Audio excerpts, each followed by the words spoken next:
The audio you're about to hear was recorded in Anchor. Learn more at anchor.fm. All right, welcome back to the Alexander Schmid podcast, episode 20. We finally made it here. We're going to talk about Homer's Iliad, Book 5, Part 1.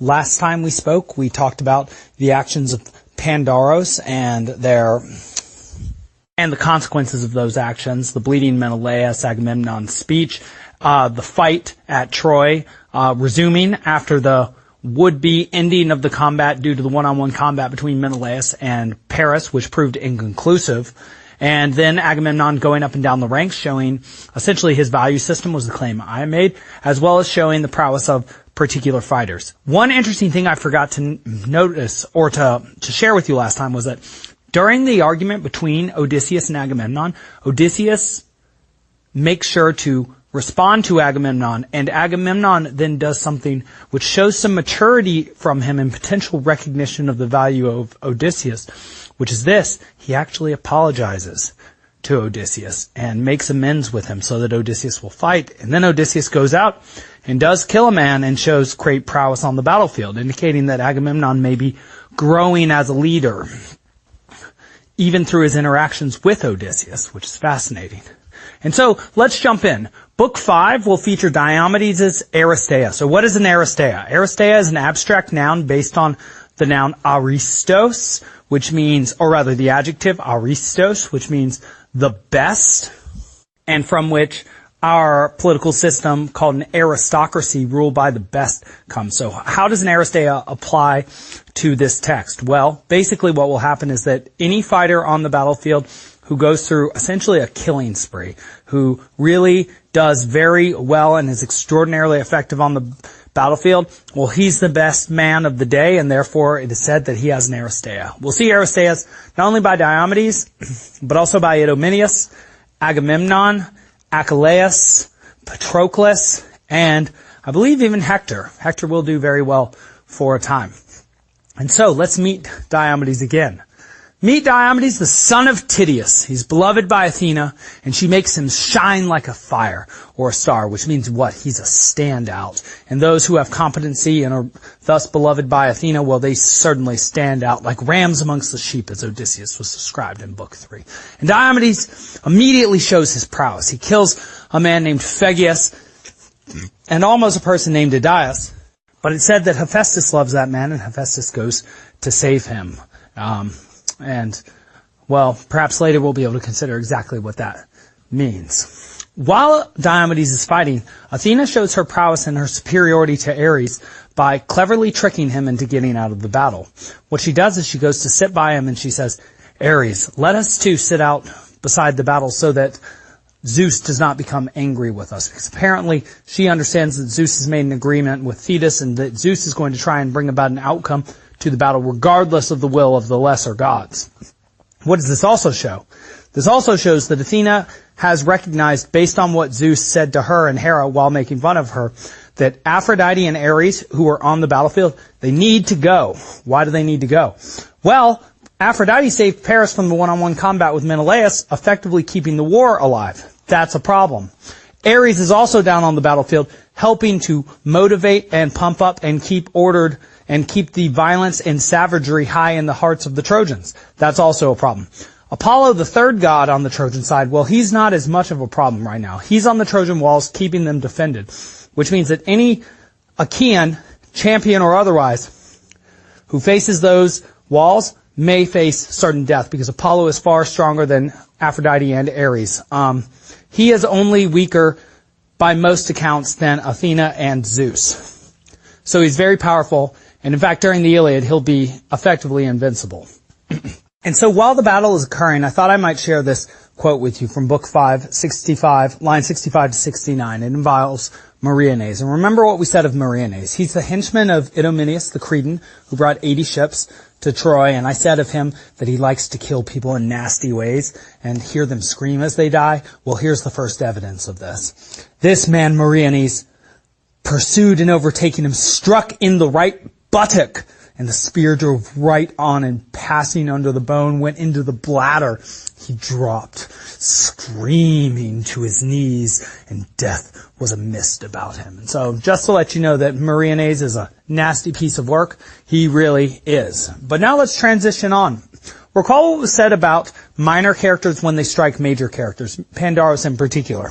He shot an arrow at Menelaus, didn't kill him. And so according to this equation, as a minor character who injured a major character, he ought to die. Well, before that happens, he's actually going to hit another major character, Diomedes. He's going to shoot him with an arrow in the shoulder. And in fact, he gives quite the speech beforehand, praying and hoping that he'll be helped to shoot Diomedes down. And he is extraordinarily frustrated when his arrow simply hits Diomedes in the shoulder. In fact, he looks at his bow and he hopes that if it doesn't accomplish its purpose, he will have his head cut off when he returns to Troy. He wants to break it. It's essentially like a baseball player who breaks his bat over his knee, like Bo Jackson once did. I think Bo Jackson actually did he did do it over his knee. It's like a baseball player after getting out, blaming the bat rather than his own skill. Pandaros is having an off day. He's angry at his bow. So, Diomedes then has Sthenelus, his charioteer, with whom he's moving, remove the arrow from his shoulder. He then prays to Athena for the strength to kill Pandaros. Well, this is perfect for Athena. She hears Diomedes. He's competent. In fact, often when Odysseus is given a task, Diomedes will go with him. When it will come to the Doloneia, the spy mission, in Book 10, Diomedes will accompany Odysseus. Other events surrounding the Iliad also involve Diomedes and Odysseus. The collection of Achilles' son Neoptolemus will be by Odysseus and Diomedes. The collection of Philoctetes, well, actually that will just be Neoptolemus and Odysseus. But particularly the stealing of the Palladium from Troy will be done by Odysseus and Diomedes with the help of Helen, which is very similar to the helping of Rahab, the prostitute, of the two spies of Joshua at the taking of Jericho. So Athena hears the prayer of Diomedes, and she goes down to him quickly. She makes a deal with him. She says, Diomedes, I will at least take the pain away from your wound. She doesn't quite heal it. And I'll give you the ability to see the gods on the battlefield. And particularly, he will want to be seeing Aphrodite now, because she's the only active Trojan god on the field. While Ares is not there. He will later take the field.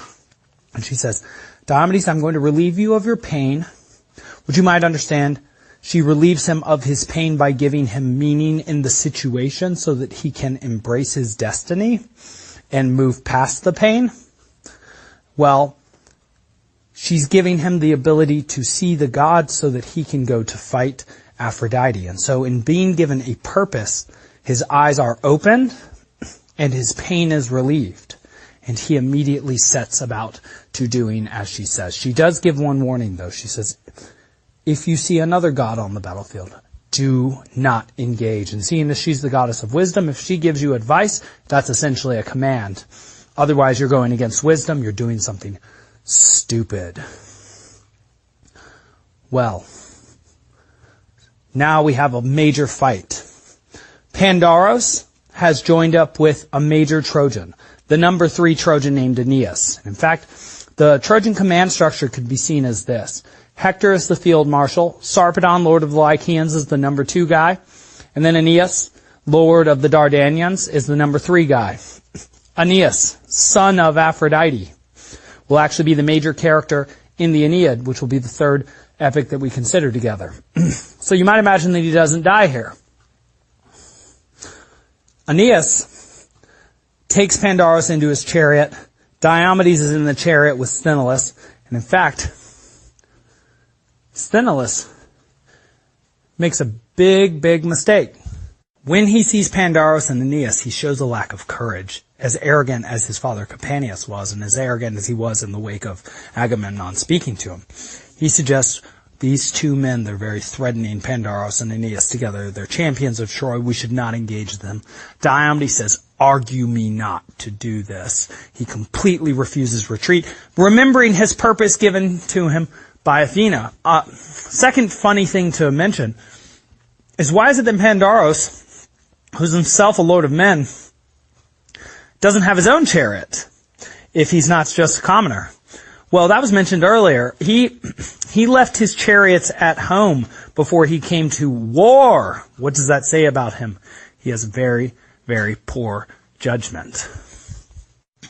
Also, the next reason that Diomedes may very well want to take out Aeneas is that Diomedes is often described as a breaker of horses, suggesting that because he comes from the plain of Argos, that he very much values horses. Well, Trojans and those who are their allies, well, they live along an Asiatic plain, like Sparta, which is Greek, or Hellene, and therefore they breed excellent horses. And while Aeneas has horses that had been given to Tros, who was a king of Troy, who gave the name of Troy to Troy. In fact, Troy is called Troy or Ilion, and Ilion from the name of Elos, which eventually becomes Iulus, which eventually becomes Iulius, which eventually becomes Julius, which is where we get our month of July.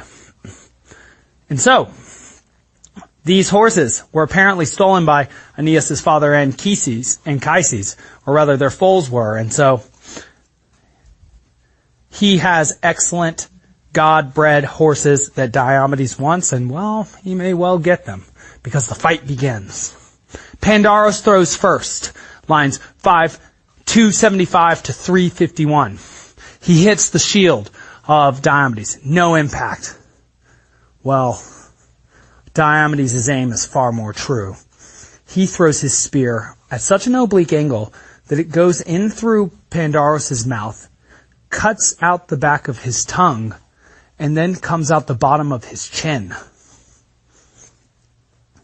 I always have to take a moment to parse that out with the students, because it's as if he threw his spear from directly above Pandaros. And it's a very grisly way to die. Homer is extraordinarily descriptive in his descriptions of deaths, leading some medical doctors to believe that he must actually have witnessed this. And it is said, at least of one or two of the deaths that I've seen, I can look up the specific instances, that he is accurate in describing how the person would die afterwards, which is incredible. Well, Pandaros, he's dead. And we expected that, because he was a minor character who hindered not only one major character, but two major characters. Well, Aeneas sees this and jumps down from the chariot to defend the body of Pandaros, because he doesn't want him to be stripped of his armor and have his glory taken from him, because if your armor is taken, it's like having something akin to your character taken, or your reputation taken, or your soul taken. It's a big issue. And in fact, major champions who die, their bodies will be fought over tremendously. And in fact, when Patroclus eventually dies, there will be bodies mounted on top of him so high that you can no longer see him. So, Aeneas jumps down to defend his friend Pandaros, his ally Pandaros. What does Diomedes do? Well, he picks up a huge rock, and the rock is described as bigger than the sort of rock that two men could even pick up these days. So the suggestion is Diomedes has the strength of old, of tradition behind him. He can pick up a rock and throw it. He can pick up and throw a rock that not even two men of his day could even pick up together. So he's extraordinarily strong, and so he picks up this rock and he hurls it, and it crushes Aeneas' hip. It's actually quite a gruesome description. It describes Aeneas' the tendon holding his I believe it's right hip together, separating from the bone, and he goes down to the ground in utter agony, and Diomedes is about to fell him because he has defeated him when Aphrodite approaches to save her son and cover him in a mist, thinking that she can save him as easily as her son Paris. However, or not her son Paris, but her favorite Paris. Well, surprise, surprise for her, actually, Diomedes can see gods, and so what does he do? As she tries to carry Aeneas away, he pricks her in the hand with a spear. Just the hand, and in fact it leaves such a small mark, supposedly, that Athena later makes fun of her, saying, "Oh, what happened to you? Did you take a golden pin and prick yourself while you while you were trying to mess around with the marriage of another lady? Ooh. Of course, referencing Helen and why this whole war started and suggesting that, well, Aphrodite, you can expect to feel some pain based on this war, just as all of us have as well, which is an interesting message. Ichor is the name of the blood of the gods, by the way. And one thing you should know is that nectar is what they drink, not wine. Ambrosia is what they eat, and ichor is what they bleed. So everything about them is different from humans except for the images which they often take. And so even though she's just been struck in the hand, Aphrodite, dainty as she is and not made for the works of war, as Zeus will soon mention to her, as Athena makes fun of her, he'll actually smile, understanding that her role is certainly not in war, but to cause the sort of conflicts that might result in war. And so she drops her son. Oh my gosh, Aeneas, you're dead. No, Apollo shows up out of nowhere and actually gets the job done.